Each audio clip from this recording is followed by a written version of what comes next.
Lectures में हम जानने वाले हैं कि अवतल दर्पण और उत्तल दर्पण से कैसे प्रकाश का परावर्तन होता है। ठीक है, जैसा कि मैं बतलाया था आप सबको कि अगर कोई ये अवतल दर्पण है और अवतल दर्पण में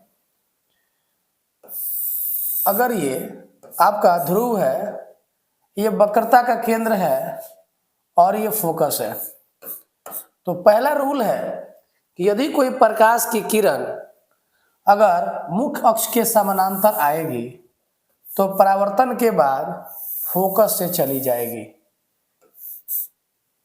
यदि कोई प्रकाश की किरण मुख्य अक्ष के समानांतर होगी तो परावर्तन के बाद फोकस से हो जाएगी। मित्रों, ये पहला कॉन्सेप्ट है। यदि कोई वीडियो विद्यार्थी देख रहे हैं तो आप लोग इसको नोट्स भी बना सकते हैं।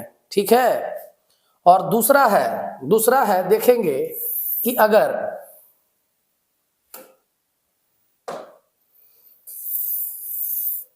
दूसरा मैं बता देता हूं आपको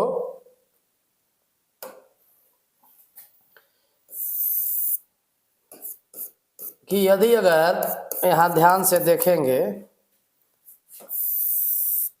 ये ध्रुव है, वक्रता का केंद्र है और ये फोकस है। मित्रों, यदि कोई प्रकाश की किरण फोकस से होकर यदि अगर जा रही हो फोकस से, तो परावर्तन के बाद मुख्य अक्ष के समानांतर हो जाएगी।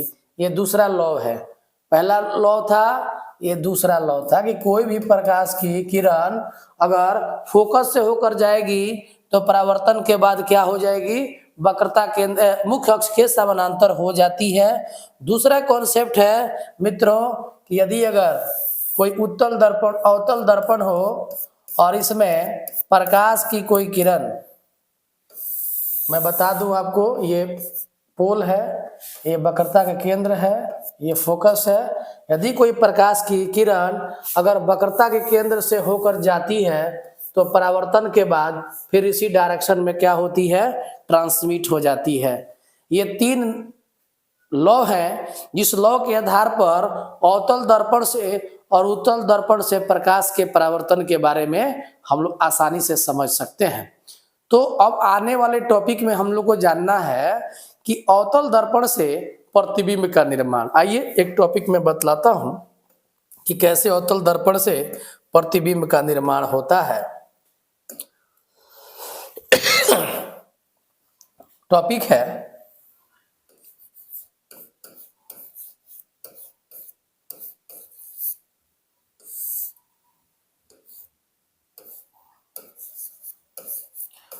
अवतल दर्पण से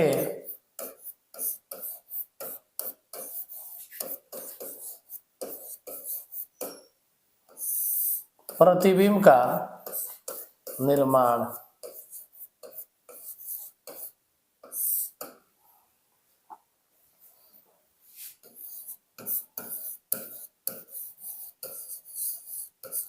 formation of image by formation of image by concave mirror। पहला है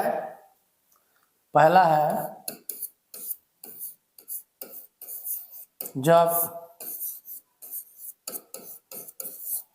वस्तु अनंत पर हो,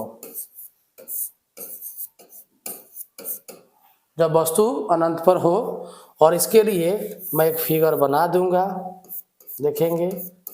पहला कॉन्सेप्ट है कि जब वस्तु कहाँ है, अनंत पर है।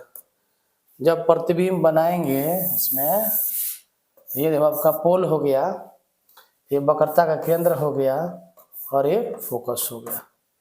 जब वस्तु अनंत पर होगा तो प्रकाश की किरणें अनंत से आएंगी, यानी कि बहुत दूर से आएगी, यानी कि इस पर पोजीशन फिक्स नहीं होगा।